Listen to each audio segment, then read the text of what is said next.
បាទសួស្តីបងប្អូនទាំងអស់គ្នាថ្ងៃនេះថ្មីទៀតហើយបាទខ្ញុំមកច្នៃប្រឌិតធ្វើរោងថ្មីសុទ្ធតែច្នៃប្រឌិតលេងសើចមិនបានអញ្ចឹងដោយសារឫស្សីនេះយើងចងទៅវាវែងពេកហើយនឹងវាធំពេកអញ្ចឹងទៅយើងអត់មានទីធ្លាសម្រាប់ដាក់វាទាំងអស់ទេ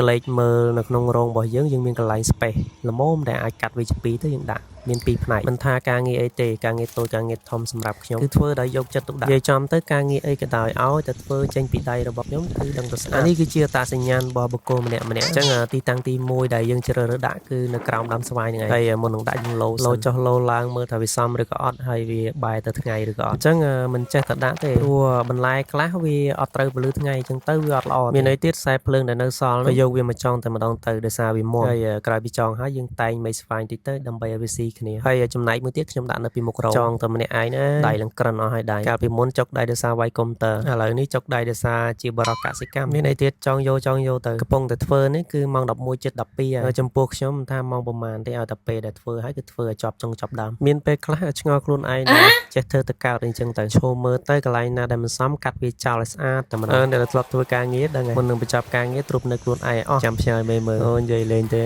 ហើយយើងមើលទៅដីវាទាំងស្ងួនអញ្ចឹងទៅស្រោចទឹកដំណាំយើងទីចំណែកឯដំណាំដែលខ្ញុំកំពុងស្រោចនេះគឺកូនស្ពៃចកឹះហើយនិងកូនសាឡាត់ខ្ញុំគិតថាដំណាំដែលយើងយកស្លឹកនេះគឺពិបាកមើលថែពិបាកដាំណាអានេះយើងត្រូវ take care វាជាប់រហូតស្អីក៏ដោយវាមិនងាយស្រួលទេសំខាន់ជាងគេគឺការផ្ដោតយកចិត្តទុកដាក់តស៊ូធ្វើវាមិនតែអីទេដាំងាប់តាមតទៀតនិយាយពីរឿងកសិកម្មចុះឈ្មោះហើយប៉ុន្តែគេមិនទាន់ហៅទៅរៀនទេហើយឥឡូវខ្ញុំដាំពេញផ្ទះមើល YouTube មើល TikTok រៀនផលិតជីខ្លួនឯងរៀនលីដីខ្លួនឯងបដោះកូនហើយដាំខ្លួនឯងទម្រាំសាលាគេហៅទៅរៀនចេះហ្មងបាទចំពោះវីដេអូរបស់ខ្ញុំក្នុងថ្ងៃនេះមានតែប៉ុណ្្នឹងឯងជួបគ្នានៅវីដេអូក្រោយអ្នកមើលចុចបេះដូងផងអរគុណច្រើន